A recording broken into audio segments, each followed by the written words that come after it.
Right guys, just had this nice 18th century dandy button, turn-back button type. Nice floral motif on there. Quite a scratchy signal then. Also had a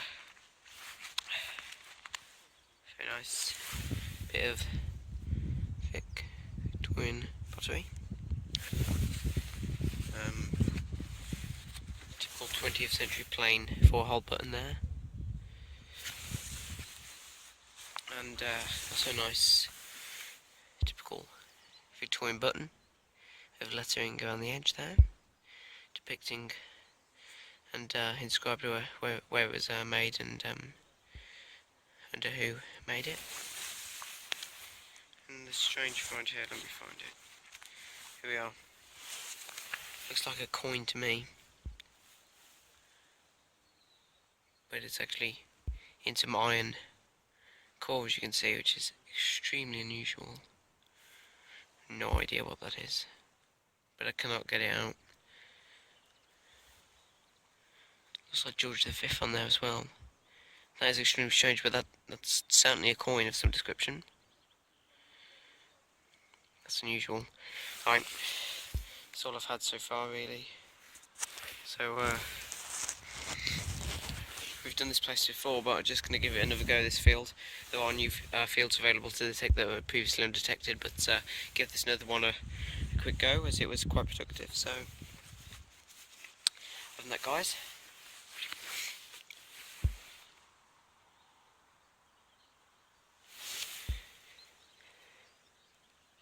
see you in a bit.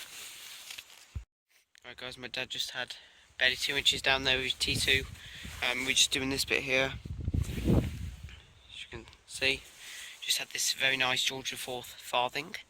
When I first started detecting, I found my first Georgian coin was a William IV farthing, but this is actually a George IV farthing, which I believe are considerably scarcer. And they're, if this was in good condition, it'd be quite valuable, and quite collectible if it was in decent condition. But since it's been in the ground, it's corroded and worn away. But still, a lot of detail remains. I'm unsure of the date yet, but that should be on the reverse in the exerg there, beneath Britannia.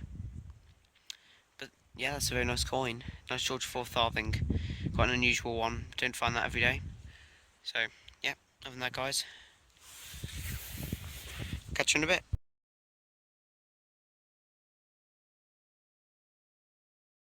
Right, as you can see, guys, just had this very nice medieval lead token.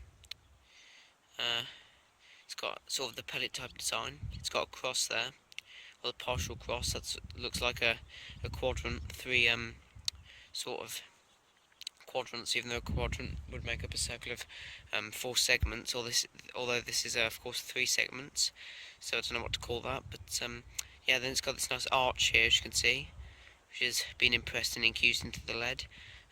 It's still got some dirt on it. May uncover further detail once conservation starts, but that's very nice. I'm unsure entirely of an accurate date, but quite commonly these probably type would be medieval, although quite a few flower motif designs and the one with initials date most likely to the 17th and 18th century. So I wouldn't be surprised if it dated to the early Georgian Stuart type period, but of the 17th, 18th centuries. But yeah, as you can see, there's the impression where it was. That's quite nice. That's the best find I've had on this field so far. So hopefully there's many more exciting finds to come. Hopefully a hammered. Actually, I haven't found a hammered for a while, so it would be nice to uncover one of those. Yeah, other than that, guys, catch you in a bit. Right, guys, just had this very nice medieval buckle, as you can see. Probably circa 1250 to 1400, so late medieval in date, near the Tudor era. It's a very nice fragment of a medieval buckle. So late 40s, early 50s on there, so rather low.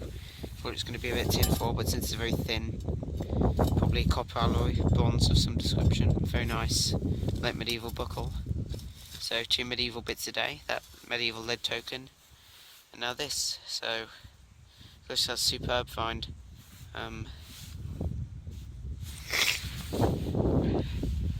Right, catch you in a bit. Very pleased with that though. Haven't found a buckle that old before. You can see the attachment, those are the two lugs there, that would be the attachment at the strap end, but very nice find. Alright, I'll see you in a bit. Alright guys, not very interesting, just had this button, basically domed. As you can see, it's incurved and incused there. So, as you can see, the crown is incorporated into the design and field of the reverse of the button, back of the button. Just a typical 19th century button, I suspect. And the crown indicates the maker, which was actually Hammond, Turner and Sons, who operated in Birmingham all the way from the 18th century to the late 20th century. So, being this type of button, I suspect to date to the early 19th century, around 1820s, was their operation of this typical type button. And this, by the look of it, this type of crown was used around that period, early 19th century. So I suspect it would date from the early 19th century, early Victorian era maybe. So it's quite nice button. But as you saw, that very nice fragment of a medieval buckle, that was absolutely fabulous, spectacular. I mean, it's quite remarkable, really. I've never found actually any medieval buckle prior to this moment, so I was very pleased with that find, as anyone would be. It was such a fantastic find. But yeah, like that button as well. Just been going back and forth, and then hit this button. So since the medieval buckle was there, I'm hoping there may be a hammered nearby or something to associate that. So catch you in a bit. Right guys, just been detecting up and down here all the way there. That's completely dried up in there since about 5 hammers had come off. But and luckily for me, no hammered. Just at this hole there was a little button out there, which is this one here. Tiny little button. Then we've got just a button, that's it. A couple of other nice buttons there. 4-hole button. That medieval buckle I showed you earlier. Typical dandy 18th century button with a floral motive. There's a pro pointer going. Pin pointer more so. Pro pointer is the band name used for the Garrett's pin pointer. And that one only. Nice little token, medieval, mid-8. Got these two buttons, more buttons. 2p and another large button and a little musket ball. Didn't show you that one. George IV farthing I showed you, 1820 something. Of course, 1830 he reigned, so it's nice. And then a nice little copper speed handle, clay pipes, selection of clay pipes, bits of pottery, harness ring, flattened musket balls, etc. So some decent finds. Alright, catch you in a bit. Alright guys, this is just a quick roundup of what I found today at the dig. So, starting off, as you can see, typical run-of-the-mill finds, with the inclusion of a nice medieval buckle, artifact of a buckle, I can say. Nice copper spoon handle with some fake counterfeited hallmarks there, which is infringes the rights of what it actually should be, which is silver if it has hallmarks, so that's illegal there, you know. And then we've got a nice little harness ring. Not very old, I don't suspect. Bullet casing, very modern that one, probably a couple of decades old. And we've got some flattened musket balls there. Clay pipe fragments, 2p coin, decimal, unsure of the date, 2009, there we are, on the obverse, in the legend. But anyway, yeah, let's start, although I've gone through half of them already, may as well go from the first button. Typical 20th century 4-hole button, as you can see. We get a nice typical 19th century tiny little copper alloy button.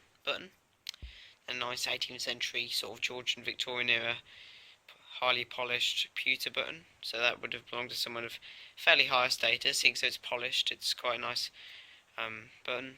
Usually the pewter ones are of people of a higher class, as it's thought.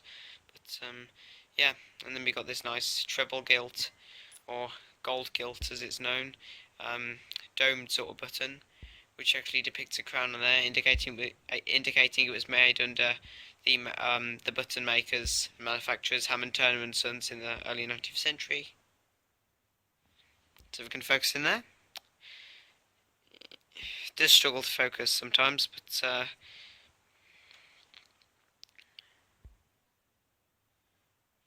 time, and it should focus. There we are, treble gilt. Nice one. Then, amazingly, quite ironically and coincidentally, not far away from where I found the previous one. I found this one I found first, so not far away from where I found this one. I found that one, but yeah, I found this one, which is also triple gilt, and it says rich orange, which is a typical sort of gold colour. But I guess preferably, in their opinion, they wanted to inscribe it with rich orange, so they just called it the gilting rich orange instead of the typical gold gild as it's known. We got a nice dandy button. I don't know, it's been eaten around the edges for some reason, around the circumference of it. But yeah, typical floral motif on the front there. Nice 18th century dandy button. Belonged to probably someone of high status again. Then, oh, sorry about that. Got a nice, very large button. Caprello button, half the shank's missing. Seems to have a design or emblem on there, so possibly a livery button, but too far gone to decipher that and judge for myself. Nice one. Then we got a nice, see if we can focus in there.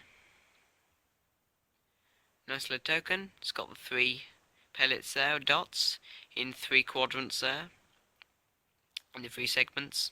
It's got a nice arch there, and it's, you know, vertically marked off with a line, which is then on the right hand side depicts a sort of arch-like shape, you know, a half circle, semicircle type shape. Strange. As you can see, it's only been hammered on one side rather than the other. So nice hammered lead token, probably medieval in date. Then completely worn copper coin, Georgian, I suspect. Probably George II, George III, possibly William III. Could be many monarchs for that, but it's just completely illegible. We can't see anything on it, so I can't make any assumption as to what it is, other than the fact that it's Georgian in date. So, oh yeah, this is a nice one here. My dad found this one, but it's our first William the Fourth. Oh, sorry, not William the Fourth. George the Fourth farthing, as you can see. The only George the Fourth coin we found prior to this moment, my dad found again, was a nice George IV Irish halfpenny, which was in absolutely amazing, immaculate condition. Truly sublime it was, and a similar condition to this one, amazingly. So, although it was better in terms of detail on the reverse, but it was in absolutely stunning detail, I can say that. We believe this to be 1823, but I can't see it to say for definite, so... But that's a nice coin. You can see the hairline, quite finely detailed there. Not much corrosion has occurred to it there, luckily. Quite a nicely preserved coin. And we got 2 musket balls, you can see there. This one's a strange one. It's actually attached itself, and you know, it's actually completely stuck to a large piece of iron, as you can see. That's just iron. That's entirely comprises of iron there. That's a decimal 1 pence coin of the Queen's young head, of course, probably 1980s in date, but that's just stuck to it. Very corroded, as modern coins are when they go in the ground, and they're in there for a few years. But that's extremely unusual. If anyone can give me an adequate explanation as to why that's how it is, then please do, because it'll be very interesting to find out why it's like that. I've never found anything quite like it, to be honest. So that's an interesting find. Then bullet casing, just says Super on there. That must be the brand name, the manufacturer's name. And we got just loom weights. No, that one looks to be a loom weight, but the other one's just a squash musket ball. And then typical 18th century clay pipe, stem fragments, 2009 decimal 2 pence piece, little harness ring, and this one's an interesting one. It's a copper spoon handle, but interestingly it has hallmarks on it, which would indicate to me that it's been counterfeited and forged and sold off as a hallmark stamped silver spoon, so that's unusual. In fact, judging by the sort of shape, it's more rectangular and elongated than would be a sort of spoon handle. So I suspect that would probably be a fork handle there. But it's been stamped off as a silver fork. If that's the case, that looks to be a fork handle. Looking at it in more detail now and more thoroughly, but that's very interesting. Yeah, um, yeah. I don't know if you can hallmark stainless steel legally, but yeah, that's unusual. That interesting. And then we've got this probably best find of the day by far, and by far the earliest, of course, out of the others. Probably predating most of them by a few hundred years, other than the lead token, probably the same sort of date period. I believe this dates circa 1250 to 1400, so that's a late medieval buckle junction plate. As you can see, it's not the junction plate, but it's the I don't know what it's called, this part of the buckle, but at least it's a buckle fragment, we could say, or I could say, in this case. But yeah, it's a very nice find, really. As you can see, but that's where the lungs would have attached the strap end onto that side, and then the leather would have gone through. Unfortunately, that's lost in antiquity. Hence the reason as to why it was found in the ground, probably because it came off someone's a belt, and yeah, that's probably the reason as to why it was lost. It broke off the strap end junction plate. As you can see, that's where it was broken off, but that looks to have broken off recently, maybe by the plough. As you can see, it's fresh. It hasn't been corroded or tarnished or anything like that. So you know, that's a fresh cut there, probably by the plough in recent years. Interesting find. Nice little markings on there, engravings. Quite an ornate little piece, that. Very pleased with that. So yeah, had a great day in summary. So yeah, I'll be out next week. I'm at a very promising site, so hoping for a few hammered there, if possible. So yeah, other than that, guys, catch you in a bit. Bye.